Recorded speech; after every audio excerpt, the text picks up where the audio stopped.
would there not be room to have Sturridge and Welbeck up the front and put Rooney a little bit further back? What do you think? It's not a diamond then, is it? Yeah, but what do you do? Not a diamond. Yeah, but what do you do with Sterling, who's at the moment our best creative player?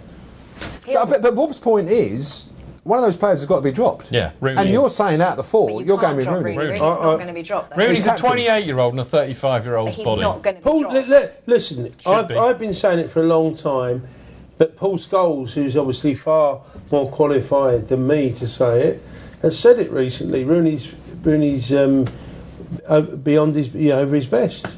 Because he started so early. You say it's like Michael Owen, we all remember him as a young... A few ex-pros that I talk to say this to me, that he's had too much football too early, too young, and he's probably... He's a 28-year-old and a 35-year-old. It's fair to say, though, he's got a manager that will remain loyal to him, whatever. Well, he's stupidly stuck his colours to the mast, but we know he's boxed himself in. However popular demand will be, look, Rooney should be dropped if everyone's... Oh, having said he's going to stick with Rooney, isn't he? He did take him off last night. He gave him a rest. There's two things about Rooney. That actually he's not as needed as maybe with... Exactly, he wasn't upset at coming off. Two things I always think about Rooney is that people, you might chuckle, but people still fear him. Other teams still look at him and fear him. No, that's a good point. He looks like Shrek.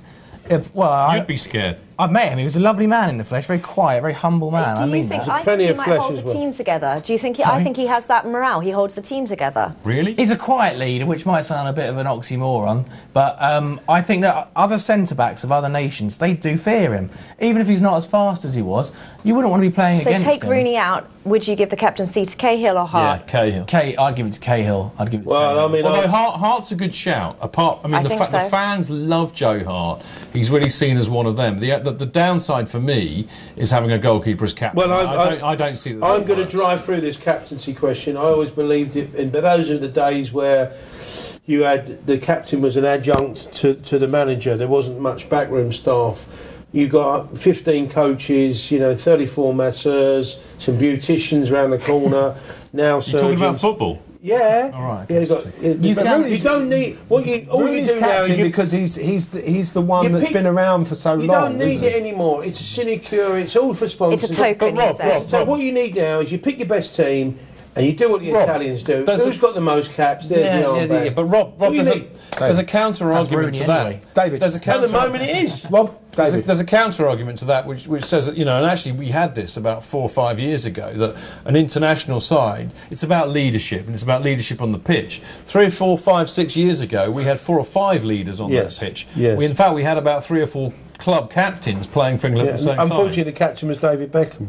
Yeah, but you had Rio, you had John Terry. I mean, exactly. a number of real leaders in that team. Yes. And actually, that's what you need. It doesn't matter who the captain is, as long as you've got enough leaders on that pitch. No, you're right. I mean, Laurie McMenigan once said infamously or famously at Southampton when he had the Osgoods and the Shannons and the Ball, and he actually said Alan Ball was an international in a team an international in a team of internationals. But in terms of captain, don't you like your captain to be someone that Joe Hart before the game, he was the one giving the verbals. No, Joe Hart was. You don't. You think it's just a token? It's a sinecure. It's a token. It's for the sponsors. You say it's a token. You need leaders, no, hold on a minute. Rob. You say it's a token and it's just a token gesture, but ultimately the last person to be dropped from that team under Roy Hodgson would be Rooney. So it's more than the token gesture. Look. I grew up watching Bobby Moore, God rest his soul. He was the captain. That was it. He led by example. He led by example and many other factors. Now, if you actually go... who was the captain of England after Bobby Moore in 1973? Good question.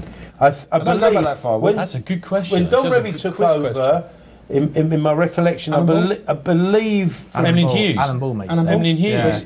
Emlyn Hughes. Symbolically, it was Jerry Francis was the next England captain. He was the hair captain, Jerry Francis. He was. Mullet. And then the Cossack captain was Phil... But Emlyn Hughes was captain for a while. He went through a period. Then it was Brian Robson.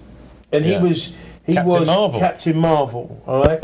Now, but he actually didn't speak to the press for a period of time for several reasons. Now forget Mick Mills. Well, Mick Mills in 1982 was the captain because Keegan was injured. Yeah. Right? Okay? Mick Mills was hardly an England captain. So there is a myth about. Well, which is Bobby Moore's fault in a way. Yes and no. Don't you start knocking Bobby Moore. I'm not knocking him. I'm not knocking him. And I'm not having it. I'm not knocking him, but I'm just saying Bobby Moore, hang on a minute, Rob. Bobby Moore was such an iconic leader and captain of England, and he won the World Cup and all of that it's kind of made it hard for everybody else ever since. So we've not had a proper captain since. Hang on. We expect to have a Bobby Moore-like captain. When Robbo didn't play and Butcher played against Sweden when they qualified, and you remember he... Cage Tigers! Bloody shirt. That's what you want to see, though, don't you? And you want to see your captain have blood pouring from there. It was Sweden 89, they drew 0-0. Yeah, brilliant. Blood everywhere, Captain Bloody Marvel. And then, of course... it was, and then I think Ince was captain, wasn't he? Same. Are we not focusing a little bit? I find this interesting that a lot of the time no one actually talks about England as a team. So far tonight, everybody's talked about individual players. This team should technically grow together and become a strong English team together. And even maybe Rooney should go, maybe Rooney will go in a while, but as a team, and no one is actually talking about this team going forward. The problem with international football. The theory of a team sounds great. It never happens that way. But this team could be a team. Even when I was 4 years old, 1966... He loves going back in time. The team that started the World Cup wasn't the team that won. No, exactly. Any team, if you okay, so let's talk about a squad then. Fine, this squad. Well, in those days there wasn't as much there. But if you look at the World Cup just gone, bringing it up to date, the guy that scored the winning goal for Germany didn't even start the game. But I just think with this England team, because they're young, we're talking, fine, let's talk about a squad. Because they're a young squad, whether you've got Sturridge, whether you've got Welbeck out there, I think these guys can work together. If I actually had to pick a captain, I don't believe in the premise of it anymore. Give the guy with the most caps and let's get on with it. You're all leaders on the pitch, like you said. That's my point. The guy that I would have done 3 years ago, but obviously he smoked cigarettes in Los Angeles, so he's out. Ashley Cole. No, Jack Wilshere. Oh, well, let's not start on him. I think Kiri... but you're talking about a player who can't even get in the Arsenal team. I think Kiri's got a fantastic point here, actually. And Rob and I have been watching England, God help us, for probably about the same... I gave an indication then. Almost the same amount of time. This is one of the first times in my entire England watching experience that you've actually got a whole group of young players coming through at the same time. Because normally you get some sort of a segue. You know, you don't normally lose the older generation. Is that bike? It is actually, with the big wheels. Where do they have that? Ukraine, wouldn't it? Anyway, this is one of the rare times when you don't have a few of the old boys left. You've almost had a clean sweep. I think it's quite a good thing then. You've almost had a clean sweep. And I like that. And I think your point's right, that this lot can actually grow together over the next 2 or 3 years. Like a German team. And achieve Why something. not? And I have to say, I saw evidence of that. If there's ever a time to do that, that's when we've got a very soft group, and that is now. Now is the time to do it, because we have got a relatively simple group. Does it hinder that a lot of these players don't play first team football time? You talk about Wiltshire, who doesn't play for Arsenal regularly. Welbeck, once Giroud comes back from Arsenal, I think he will. Will he be a regular in the team? I think so. There was a really interesting article this morning. Have you seen Giroud? There was a good article in the Independent this morning by Sam Wallace, saying that come next summer, if providing England qualify for the under-21 Euros, the players that can qualify for that still, like Wilshere, like Sterling, like Welbeck, Stone, they should actually go. They should. And go and bloody learn how to win a tournament. Yeah, absolutely. Because in 2009, 5 of the players from Germany